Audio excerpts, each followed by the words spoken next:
As many listeners to this show know, I owe my life as a journalist to Amy Goodman, the host of Democracy Now! I like to say that her show was my university, and it was where I learned the trade of journalism. Amy Goodman is one of the finest journalists this country has ever produced.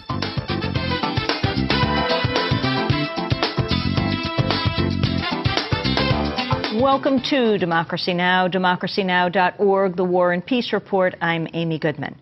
With the Trump administration attempting to drive the U.S. into war against Iran, it's impossible to ignore the historical record of how the U.S. lies its way into war, the role of powerful corporate journalists in those campaigns, and the lessons that we all must embrace if we want to stop this insanity.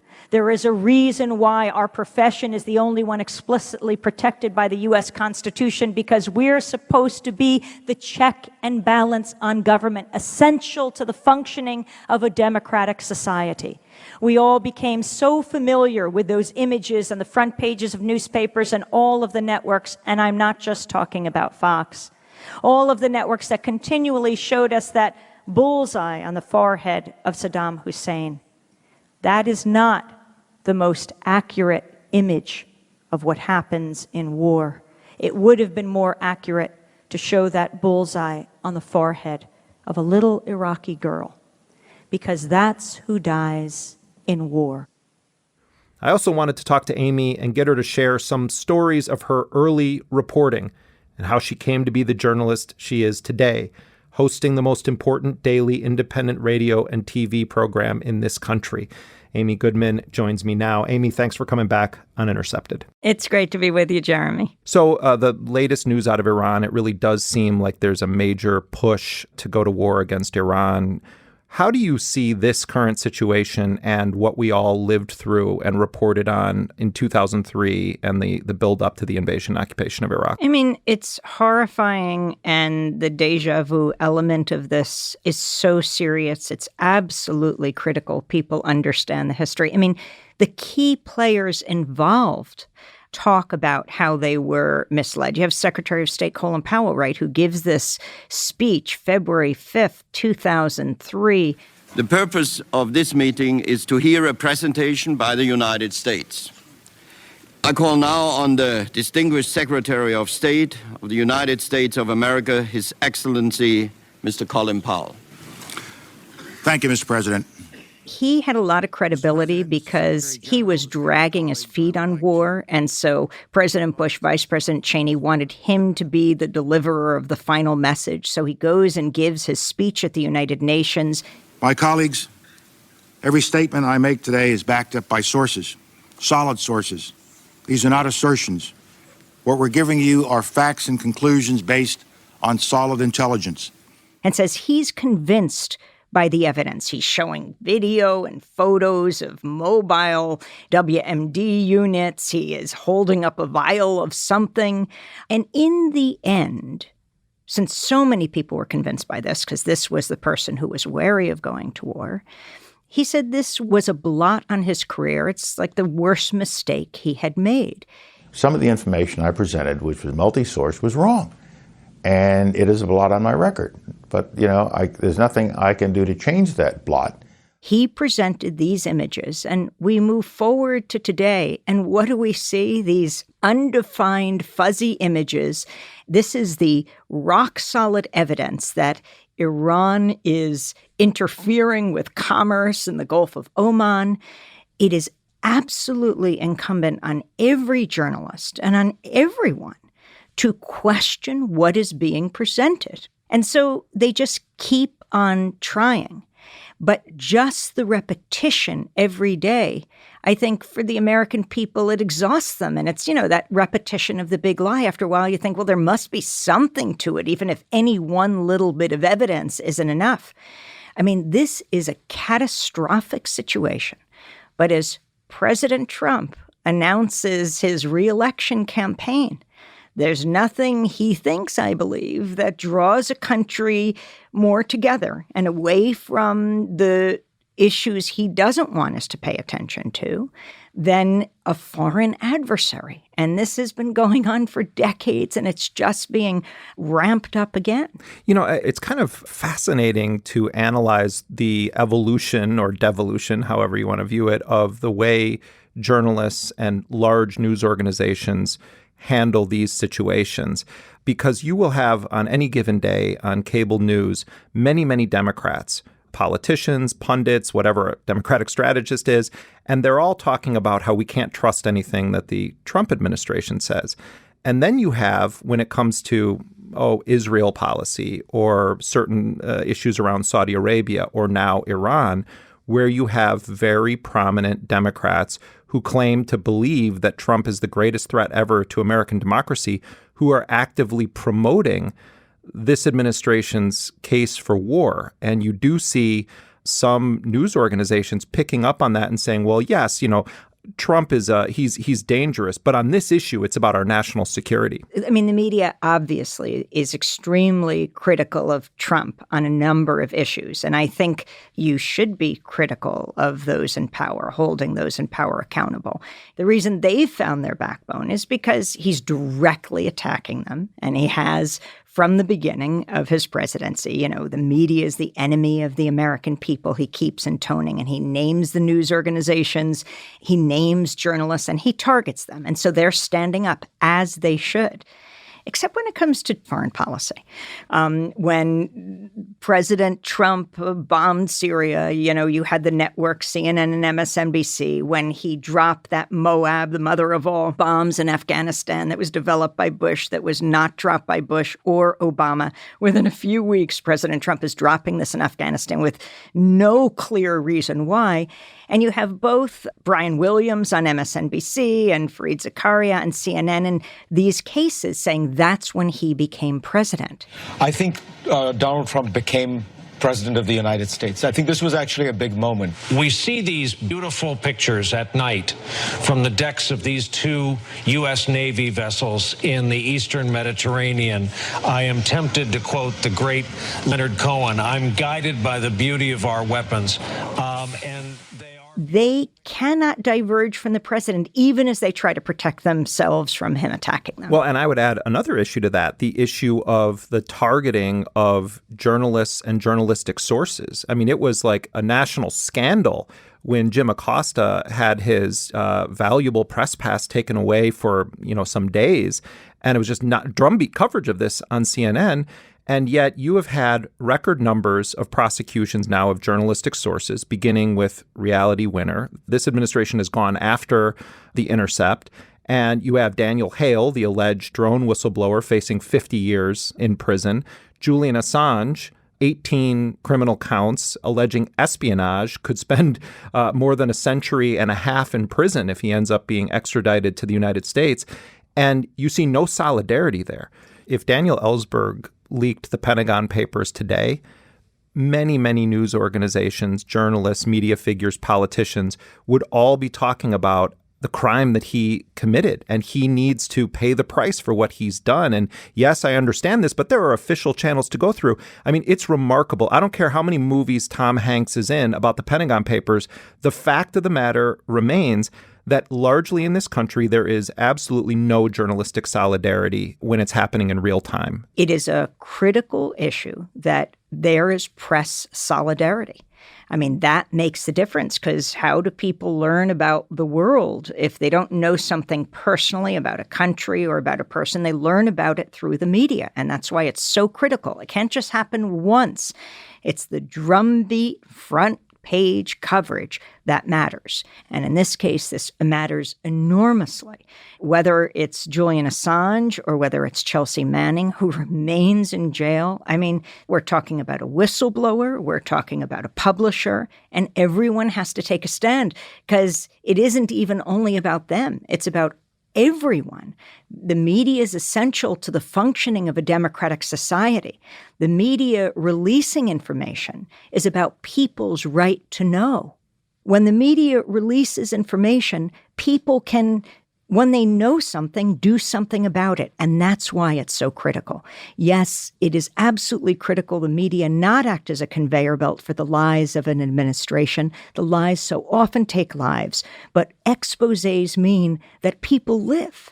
I think it's important to remind people that under both Clinton and Bush, you had fabrication of so-called evidence to either go to war or to justify war crimes. I'm thinking specifically in 1999 during the bombing of Yugoslavia, the so-called Kosovo War, there was an incident where the United States bombed a passenger train. And the video that was presented at the NATO press conference appeared to show that it was a split-second decision, that the missiles were released and blew up this train, but it was fog of war, and it happened instantly. That it was the United States doesn't target civilians. This was an accident, essentially. As the pilot stared intently at the desired aim point on the bridge and worked it and worked it and worked it, and all of a sudden, at the very last instant, with less than a second to go, he caught a flash of movement that came into the screen, and it was the train coming in. And unfortunately, he couldn't dump the bomb at that point. It was locked, it was going into the target, and it was an unfortunate incident which he and the crew and all of us very much regret. And CNN broadcast it, and it was all over the world. And it turns out that they had played that video at multiple times the speed to justify the bombing of a passenger train in Serbia. But then under Bush, you had the creation of what was called the Office of Special Plans in Rumsfeld's Pentagon, run by Stephen Cambone. And what were the special plans? Well, the special plans were to pluck, cherry-pick intelligence reports, present that as solid U.S. intelligence, even if they hadn't been verified, raw intelligence reports, and use that to circumvent the people that Cheney and Rumsfeld viewed as the liberals in the CIA to make their case for war. But it's so important right now to remember that history as you watch the present unfold. That's right. I mean, when you talk about Cheney, Rumsfeld, and Bush, and you talk about the rollout to war in Iraq, remember Andrew Card, who was the former GM executive lobbyist who was the chief of staff of President Bush. He was the guy who came in and whispered in Bush's ear on 9/11 when he was reading My Pet Goat. That's right. That's right, in Florida. Well, in 2002, he was the one in the summer of 2002 when they're beginning to build up the push for war. And people said, why aren't you pushing harder? He said, you don't roll out a new product in August. And then they started to roll it out. Remember when Cheney told the New York Times weapons of mass destruction, then he goes on the Sunday talk shows and he says, don't believe me, look, and he holds up the New York Times. There's a story in the New York Times this morning.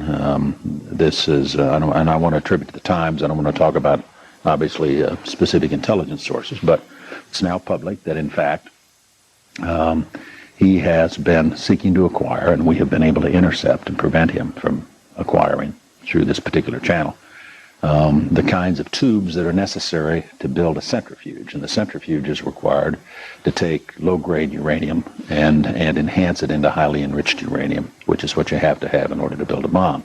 And you've got that feedback loop between all of them, and they're all repeating the same thing.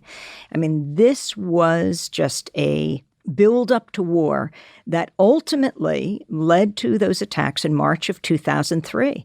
Even when you had people all over the world, millions of people, rocking the globe for peace.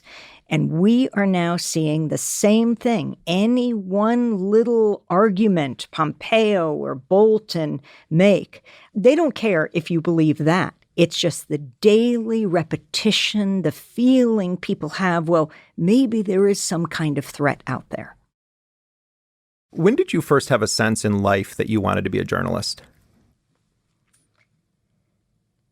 I don't know about being a journalist, but it was in junior high school and high school that I definitely saw the route to taking on those in power. At the time, it was the principal, was to work on our newspaper and raise questions about what was going on in school. And then it was just moving to a larger stage. We started in college We revived a newspaper called Seventh Sister.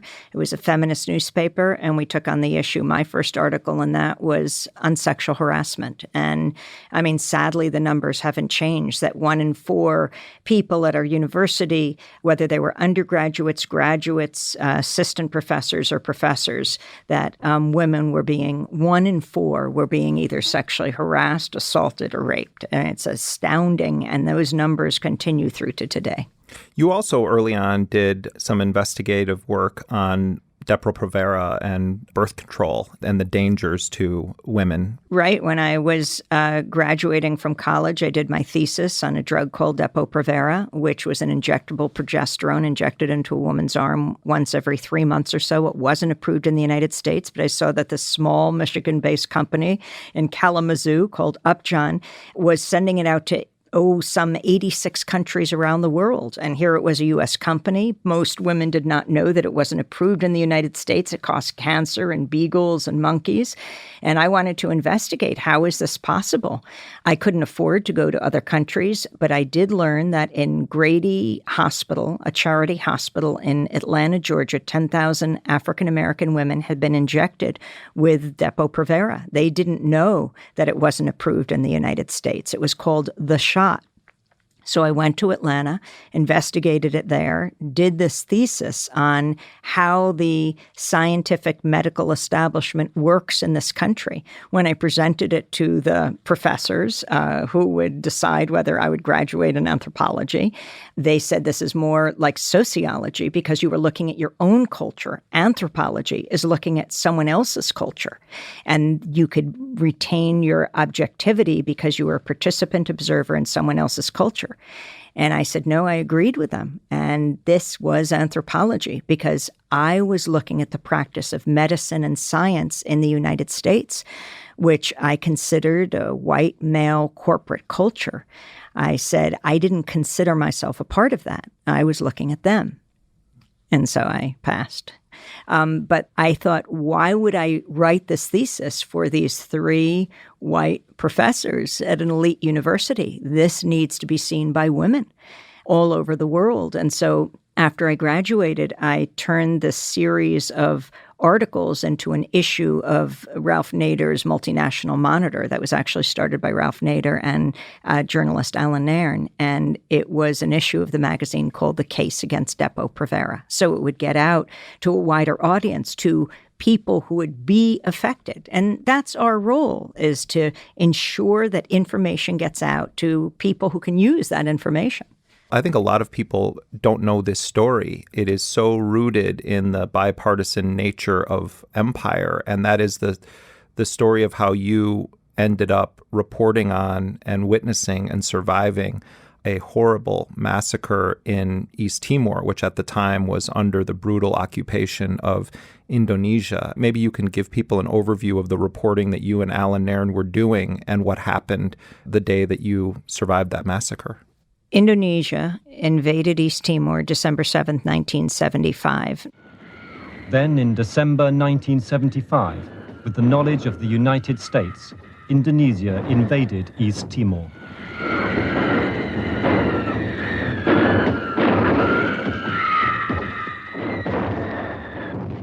90% of the weapons used were from the United States. The day before the invasion, President Ford and then Secretary of State Henry Kissinger were in Indonesia meeting with the long-reigning dictator Suharto. He was nervous. He wanted to invade East Timor, but he was afraid the U.S. would cut off weapons sales. And basically, they assured him that he could do what he wanted. And the Indonesian military invaded East Timor by land, by air, and by sea. The army was trained and financed by the United States. And they closed East Timor, the small island nation about 300 miles above Australia, to the outside world. And the slaughter began. And it would go on for about a quarter of a century. My colleague, journalist Alan Nairn, and I decided to go to East Timor. We got there at the end of October 91. We went to the main Catholic church there in Dili, the Motael Church. People were wailing, they were weeping. I didn't know if it was the standard sorrow of Timor or if something had just happened. And in fact, the day before, the Indonesian military had surrounded the church and shot dead a young man named Sebastião Gomez, and you could see his blood fresh on the steps. And the next day, there was a procession to honor him. His family led it, and the people marched from the church in Dili to the Santa Cruz Cemetery. And there were 1,000 people that marched, and we covered this march.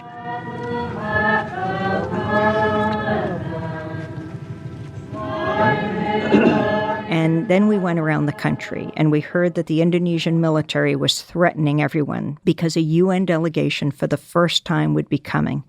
The people of Timor would want to speak to them, and they didn't want them to speak. And so they warned in village after village, they warned them, we will kill your family to the 7th generation. And then 2 weeks later, there was a commemoration procession for Sebastião. And they marched from the church to the cemetery. I mean, old women in traditional Timorese garb, girls, boys, and they held up their hands in the V sign. They chanted, "Viva East Timor, Viva Sebastião, Viva Independence." Viva! Viva! Viva Timor! Viva! Viva Sanana! Viva!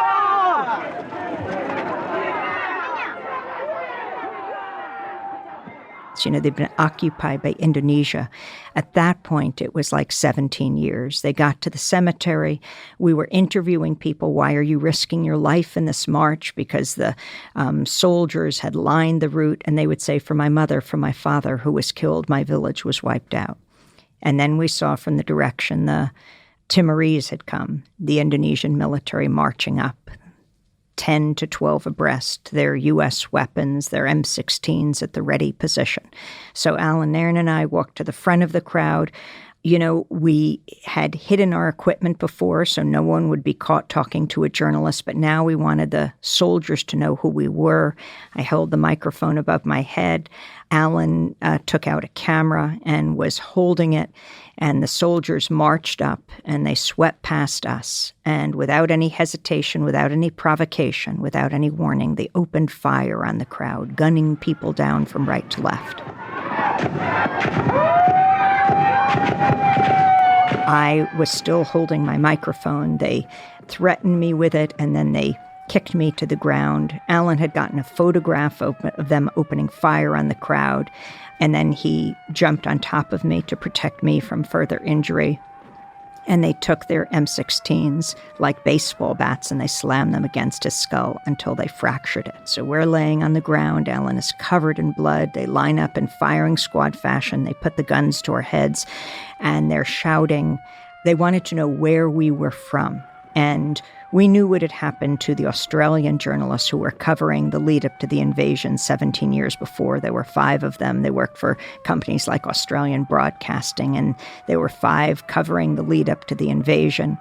They had lined them up against a house, and they executed them. So it was very important. We felt that they understand as we were laying there on the ground with the guns at their heads. We were from America. No, not Australia. We were from America. We were from the country their weapons were from. Ultimately, they decided not to kill us. We believe because they would have to pay a price for killing us that they'd never had to pay for killing the Timorese, and they moved on. And a Red Cross Jeep pulled up. We were able to get into this Jeep. They had fractured Alan's skull when they beat him with the US M16s. Timorese jumped on top of us, jumped on top of the Jeep, and then we drove like that as a human mass to the hospital. When we got there, it was pretty clear to us the Indonesian military would come to the site. We went into hiding, as so many thousands of Timorese did, at the bishop's house, Bishop Bello at the time, who would later win the Nobel Peace Prize.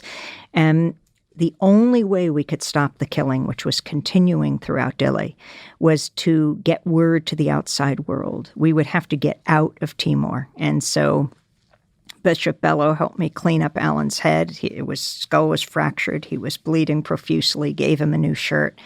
And we made our way to the airport, where we ultimately flew out of East Timor, went on to West Timor, onto Bali, and it was there that we were able to get into a U.S. plane and fly out onto Guam. Knew there was a military base there, thought that they would stop us from getting word out, so went to the small hospital in Guam. where they sewed Alan's head up. And we went to a cable studio where CNN interviewed us. We had had photographs taken of us because we knew they would deny the massacre took place. The Indonesian army converged in two places. When they came,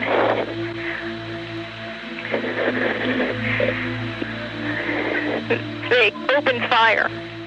They killed over 250 Timorese on that day. It was November 12th, 1991, using U.S. weapons, and that was not one of the larger massacres. So we flew on to the United States, went on to Washington. They re-sewed up Alan's head, and we held a news conference in the National Press Club and made clear the connection. These were U.S.-armed Indonesian soldiers. I often think about you and about this when I watch Pentagon correspondents on TV, people like Barbara Starr, who often it's hard to tell if she's the Pentagon correspondent for CNN or the Pentagon spokesperson. And I wonder what they would sound like if they had lived through something like that. And they understood that it was the U.S. weapons, that it was a U.S. policy of genocide, and that the U.S. continued to fund, arm, support Indonesia in this mass slaughter. But if these people who are constantly, as you say, serving as conveyor belts for whatever the Pentagon says, if they had lived through something like that, watched 250 of their fellow humans slaughtered, for what? For standing up nonviolently and saying, we are people, we want our freedom, how it would alter their view of the world. And I wonder how that incident, that massacre, that reporting that you did, and all that you learned about the nature of power in that reporting, how that affected your course in life as a journalist. I mean, what Timor taught me from very early on is that policy, in this case foreign policy, is not theoretical. It's real. It's people's lives. And we have to ensure that we can reflect back what's happening in places where people can't often go. It's just it's an awesome responsibility. Amy Goodman, thank you very much. Thank you, Jeremy. Amy Goodman is the host and executive producer of the daily radio and TV program Democracy Now! She isn't personally on Twitter that we know of, but you can follow her work through the DN Twitter feed. It's simply Democracy Now!